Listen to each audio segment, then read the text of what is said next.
Le secteur médico-social joue un rôle crucial dans notre société en aidant les personnes vulnérables à maintenir leur qualité de vie et leur autonomie. Pour bien rappeler, le programme ESMS numérique qui vise à généraliser l'utilisation du numérique dans les établissements et services médico-sociaux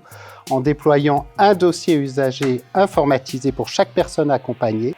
Et pour vous donner une idée, on a 169 établissements et services médico-sociaux qui ont déjà adhéré au programme ESMS numérique lors des 2 appels à projets précédents. On a fait du numérique en santé une priorité, un axe fort de la politique de l'agence pour accompagner aussi l'ensemble des structures et du système de santé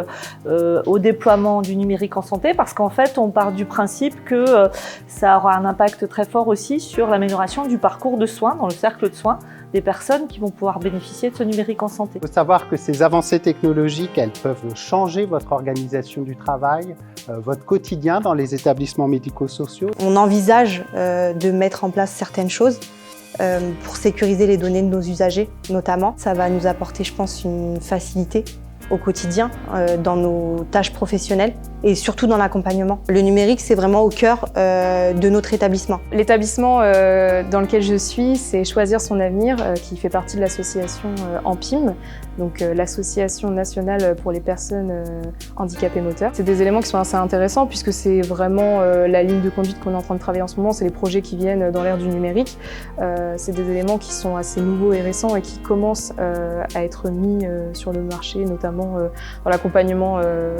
du résident. On a choisi un format qui se veuille extrêmement opérationnel et pragmatique, c'est-à-dire que le numérique en santé fait encore peur à beaucoup de personnes, y compris les directions de ces établissements ou leurs équipes, et donc c'est vraiment leur donner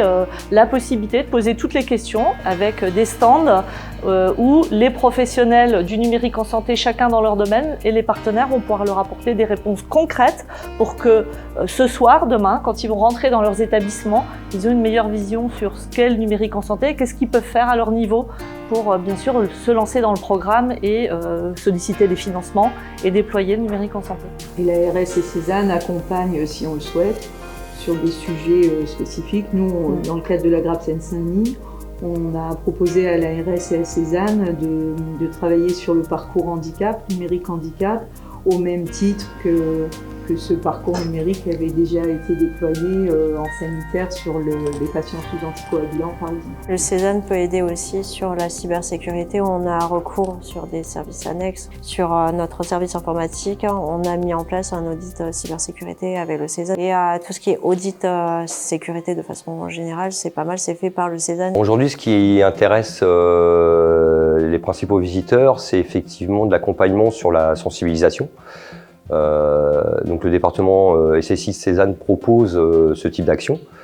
par exemple à travers des campagnes de phishing, donc de faux mails où on va essayer d'hameçonner le personnel de l'établissement. On propose aussi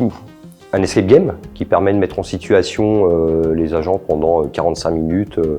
sur la partie cybersécurité, du mauvais usage de clés USB, de mots de passe sur post-it, ce genre de choses. Aujourd'hui, ce qui intéresse beaucoup aussi les établissements de santé ou le médico-social, c'est l'accompagnement sur des exercices de cybercrise, qui fait un peu la une de l'actualité aujourd'hui, puisque différents établissements se sont fait cyberattaquer. Et Cézanne propose, à travers un de ses appels d'offres, un accompagnement sur la mise en place d'exercices au sein de l'établissement. Les exercices qui ont été menés dans différents établissements d'Île-de-France aujourd'hui ont eu un grand succès et améliorent du coup les échanges entre la direction générale, les RSSI et les DSI. Notre but aujourd'hui, c'était à la fois présenter mon espace santé et ses différentes fonctionnalités en tentant et en leur expliquant l'intérêt d'activer mon espace santé, à la fois pour eux mais aussi pour les personnes qui recevaient au sein de leurs établissements, mais également leur présenter les actions que l'on menait nous au niveau de l'assurance maladie pour inciter les professionnels de santé à alimenter les dossiers médicaux de contenu dans mon espace santé.